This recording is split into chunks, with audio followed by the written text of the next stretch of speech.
Karibu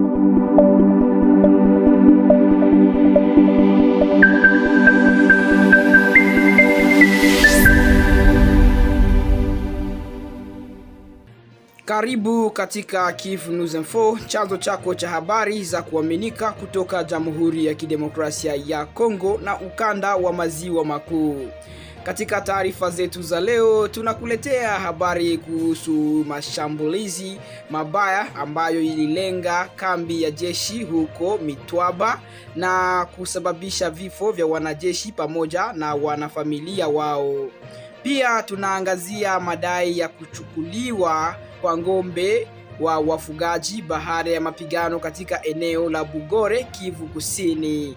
Endelea kuwa nasi ili upate taarifa kamili za matukio hayo na maendeleo mengine kuhusu maelezo ya taarifa hizo.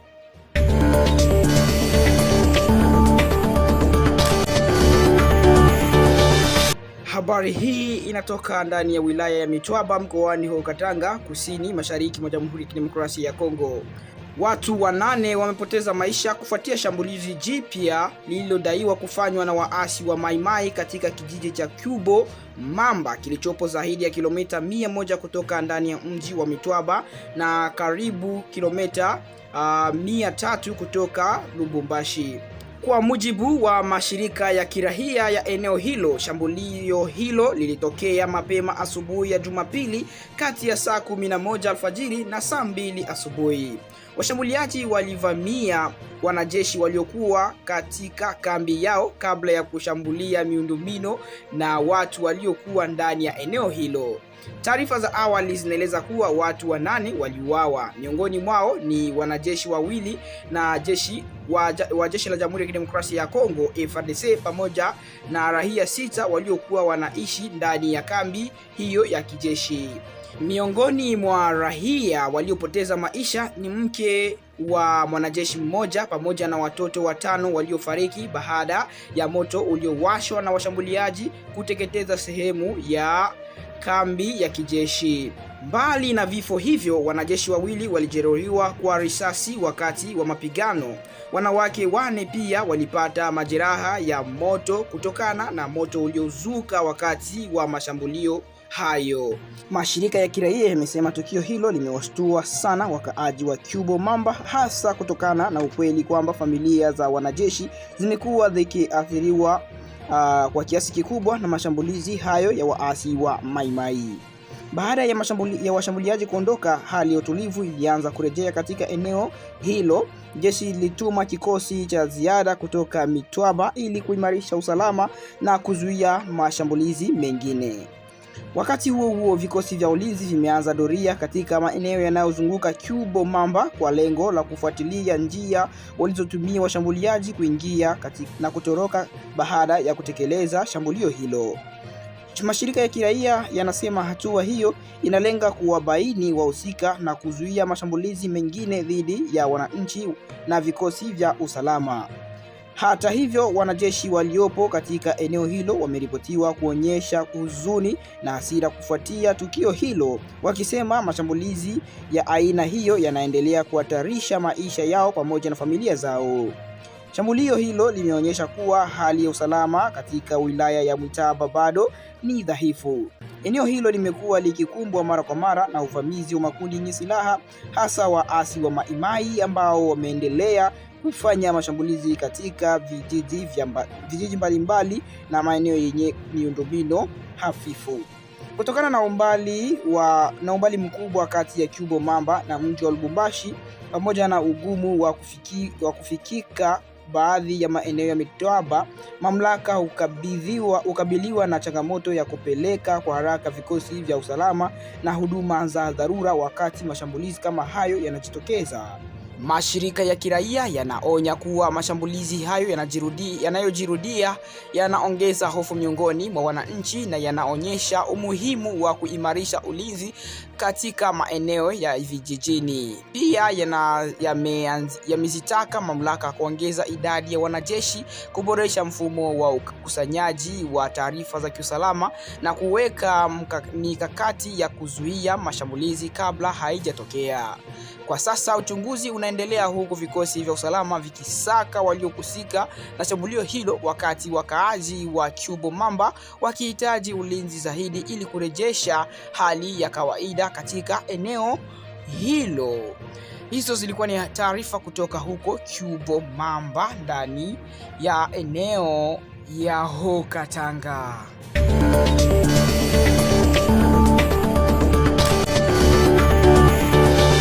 Habari nyingine imetoka mkoani Kivu Kusini, mashariki mwa Jamhuri ya Kidemokrasia ya Kongo. Taarifa kutoka eneo la Bugore karibu na Kavumu zinaeleza kuwa zaidi ya ng'ombe 36 wanadaiwa kumilikiwa na wafugaji wa raia wamechukuliwa baada ya mapigano yaliyotokea Jumapili tarehe 2 Agosti katika kijiji cha Mbayu. Kwa mujibu wa vyanzo vya eneo hilo, tukio hilo lilitokea baada ya mapigano makali kati ya wapiganaji wa muungano wa AFC M23 na kundi ya wazalendo lililokuwa likidaiwa kuungwa mkono na jeshi la Jamhuri ya Kidemokrasia ya Kongo FARDC. Mashuhuda wanasema baada ya mapigano hayo, ng'ombe hao walichukuliwa kutoka kwa wafugaji wa eneo hilo na kupelekwa kuelekea eneo la uwanja wa ndege wa Kavumu. Wakaaji wa Mbayu wanasema mifugo hiyo ilikuwa mali ya familia zinazotegemea ufugaji kama chanzo kikuu cha kipato cha chakula. Kupotea kwa ng'ombe hao hakunatajwa kuwa pigo kubwa ya maisha ya wananchi ambao tayari wameathiriwa na vita vinavyoendelea katika eneo hilo. Kwa sasa haijajulikana mifugo hiyo imepelekwa wapi baada ya kufikishwa karibu na uwanja wa ndege wa Kavumu. Vilevile hakuna tamko rasmi lililotolewa na viongozi wa M23 kuhusu madai hayo. Tukio hilo linatokea katika kipindi ambacho maeneo ya Bugore na Kavumu yanaendelea kushuhudia mapigano ya mara kwa mara kati ya makundi yenye silaha, hali inayowalazimu wananchi wengi kuyakimbia makazi yao na kuacha mali zao. Mashirika ya kiraia yamekuwa yakieleza wasiwasi kuhusu kuongezeka kwa vitendo vya uporaji wa mifugo, mazao na mali nyingine za raia wakati wa mapigano, jambo linaloongeza mateso kwa wananchi. Wakaaji wa eneo hilo wanatoa wito kwa pande zote zinazohusika katika mzozo kuheshimu sheria za kimataifa za kibinadamu na kulinda maisha pamoja na mali za raia wasiohusika na vita hizo. Hadi wakati taarifa hii imekuwa ikiandaliwa, mamlaka za serikali ya Jamhuri ya Kidemokrasia ya Kongo pamoja na viongozi wa M23 hawakuwa wametoa taarifa rasmi kuhusu tukio hilo wala kuweza kuthibitisha hatima ya mifugo hiyo. Hali ya usalama katika maeneo ya Bugore na Kavumu inaendelea kufuatiliwa kwa karibu, huku wananchi wakihofia ongezeko kwa mapigano na hatari zake kwa maisha ya kila siku. Hizo ni habari kutokea hapo Kavumu ndani ya Bugore, ambako hali ya uporaji wa mifugo imezidi kuonekana, na tutakujuza endapo tutapata habari zingine zinazohusiana na habari hizi. Kivu News Info, habari yako.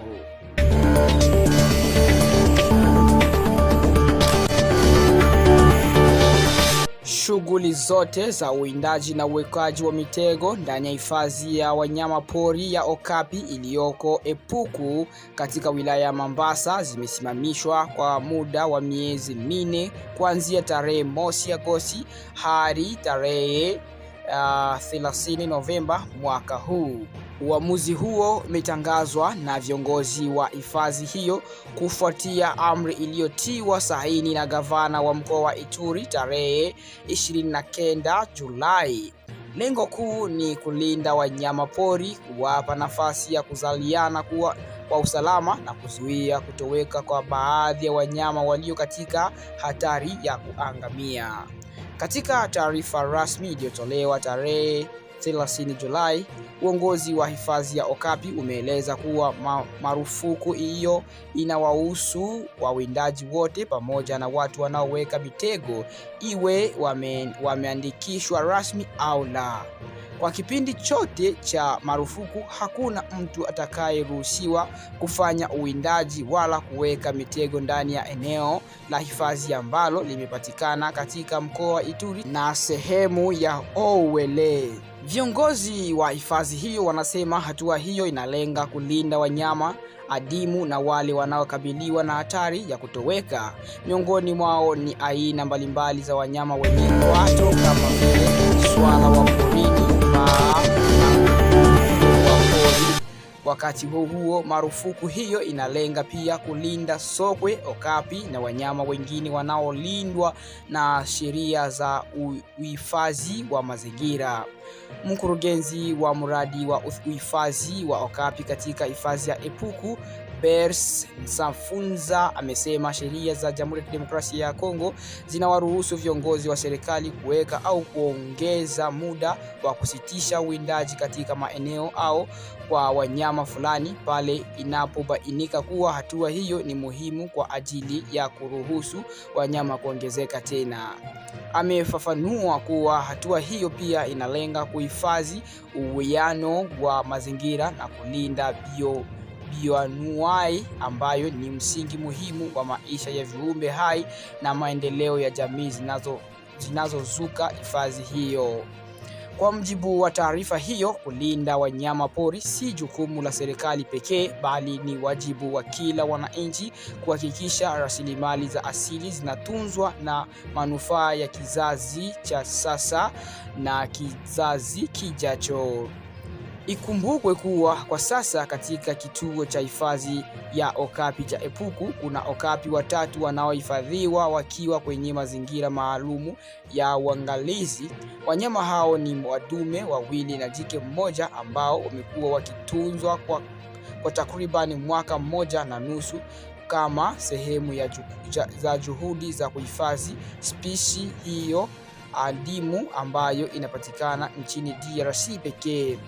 Mamlaka za hifadhi zinawataka wakazi wa eneo yanayozunguka hifadhi hiyo kuheshimu marufuku hiyo na kushirikiana na walinzi wa hifadhi ili kuhakikisha wanyamapori wanaendelea kulindwa na mazingira yao yanahifadhiwa kwa manufaa ya vizazi vijavyo na vizazi vilivyo kwa sasa. Hizo ni taarifa kutoka huko Mombasa, sehemu ya Ituri na Ouele, ambako wameendelea kutunza wanyama mbalimbali ili kuweza kunufaisha vizazi vijavyo na vizazi ambavyo viko kwa sasa, kwa kuweza kuchunga aina mbalimbali za wanyama ambao ni mara chache wanaonekana katika dunia hii ambayo tunaishi.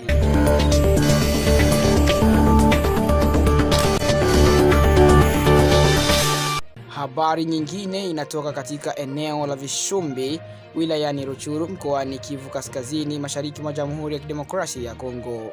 Zaidi ya majengo 80 yameharibiwa baada ya mvua kubwa iliyokuwa ikiambatana na upepo mkali kunyesha katika mji wa Vishumbi jioni ya Jumamosi tarehe 1 Agosti. Vishumbi ni kijiji cha wavuvi kilichopo kwenye mwambao wa kusini magharibi wa Ziwa Edward. Kwa mujibu wa taarifa za awali kutoka kwa vyanzo vya eneo hilo, mvua hiyo ilianza kunyesha majira ya saa 11:15 jioni, huku upepo mkali ukingoa mapaa ya nyumba nyingi na kuharibu miundombinu mbalimbali. Taarifa ya muda inaonyesha kuwa angalau majengo 86 yameathirika. Kati ya hayo karibu nyumba 17 za makazi zimezuliwa mapaa na kuharibika kwa kiasi kikubwa. Wakati huo ofisi kadhaa pamoja na madarasa ya shule za msingi na za sekondari pia yamepata uharibifu mkubwa. Picha zinazosambaa kutoka eneo hizo zinaonyesha ukubwa wa maafa ambayo iliweza kufanywa huku nyumba nyingi zikibaki wazi bila mapaa na familia zikijaribu kuokoa mali zao zilizoharibiwa na mvua. Vyanzo vya eneo hilo vimeripoti pia kuwa watoto kadhaa walijeruhiwa baada ya kuta na sehemu za paa za nyumba zao kuporomoka wakati wa nyumba hiyo. Hata hivyo, hadi sasa hakuna idadi rasmi ya watu waliojeruhiwa iliyotolewa na mamlaka husika. Kutokana na uharibifu huo, zaidi ya familia 60 zimebaki bila makazi na sasa zinahitaji msaada wa haraka wa kibinadamu, ikiwemo malazi ya muda, chakula na vifaa vya kujikinga dhidi ya mvua. Wakaaji wa Vichumbi wanasema wamekumbwa na janga jipya wakati ambapo tayari walikuwa wakikabiliwa na hali ngumu ya usalama kutokana na migogoro ya makundi yenye silaha katika eneo hilo. Maafa hayo yametokea siku chache baada ya mapigano kuzuka kati ya waasi wa muungano wa M23 ambao wanadhibiti Vichumbi na watu wenye silaha wasiojulikana waliotokea ndani ya hifadhi ya taifa ya Virunga. Mapigano hayo yaliyotokea usiku wa kuamkia Ijumaa yalisababisha hofu kubwa na wananchi wengi walikimbia makazi yao kwa muda wakihofia usalama wao.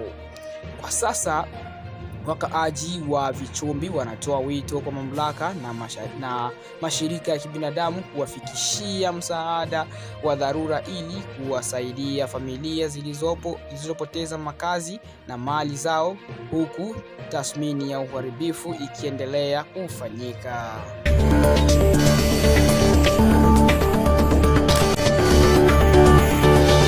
Habari nyingine inatoka jijini Kinshasa, mji mkuu wa Jamhuri ya Kidemokrasia ya Kongo. Hali ya wasiwasi ilitawala siku ya Jumamosi tarehe 1 Agosti katika barabara ya 18 eneo la Limit kufuatia operesheni ya kubomoa baadhi ya majengo yaliyofanywa na mamlaka za mkoa wa Kinshasa. Kwa mujibu wa wakaaji wa eneo hilo, operesheni hiyo imezua malalamiko makubwa baada ya kudai kuwa baadhi ya nyumba zimebomolewa nje ya eneo lililokuwa limepangwa awali. Wananchi wanamshutumu waziri wa mazingira na wa mkoa wa Kinshasa Leo Mulumba kwa kuagiza ubomoaji unaodaiwa kuzidi mipaka iliyokuwa imewekwa katika maamuzi ya awali. Wakaaji wanasema walishangazwa na ukubwa wa operesheni hiyo, wakieleza kuwa katika ubomoaji uliopita mamlaka ziliheshimu umbali wa mita 15 uliokuwa umeainishwa. Kwa sababu hiyo, wanaiomba serikali ya mkoa huo kutoa maelezo ya wazi kuhusu mipaka halisi ya zoezi hilo ili kuondoa sintofahamu iliyopo. Mkaazi mmoja aliyezungumza bila kutaka jina lake litajwe alidai kuwa waziri Leo Mulumba aliwasili eneo hilo akiwa ameambatana na polisi wa kijeshi. Kwa mujibu wa mkaazi huyo, jaribio la kwanza la ubomoaji halikufanikiwa, lakini baadaye walirejea mara ya pili wakiwa na askari zaidi na afisa wa ngazi ya kanali wakiwa na lengo la kuendelea na ubomoaji huo. Mkazi huyo alidai pia kuwa kabla ya operesheni hiyo waliombwa kutoa fedha pamoja na hati za viwanja vyao, wakiahidiwa kwamba zingerejeshwa baadaye. Hata hivyo, walisema walikataa kufanya hivyo na baada ya hapo wakaambiwa kuwa nyumba zao zingebomolewa. Kwa mjibu wa ushuhuda huo, katika operesheni ya sasa ubomoaji unaendelea hadi ndani ya mitaa ya makazi, jambo ambalo limeibua hasira miongoni mwa wakaaji waliodai kuwa hatua hiyo haikufuata makubaliano ya awali. Wakati baadhi ya vijana walipojaribu kupinga operesheni hiyo, mkazi huyo anadai kuwa polisi walikuwa wakiwashinikiza maafisa wa serikali walifyatua risasi kadhaa hewani ili kuwatawanya wananchi. Hakuna taarifa rasmi zilizotolewa kuhusu jeruhi au vifo kutokana na tukio hilo. Kwa upande wake, waziri wa mazingira ya mkoa huo wa Kinshasa Leo Mulumba alipohojiwa kuhusu madai hayo, amesema atatoa tamko rasmi kuhusu tukio hilo siku ya Jumamosi ijayo. Kwa sasa hali imeendelea kufuatiliwa huku wakaaji wakisubiri mamlaka kutoka kwa serikali ya mkoa kuhusu sababu na mipaka ya operesheni hiyo ya ubomoaji.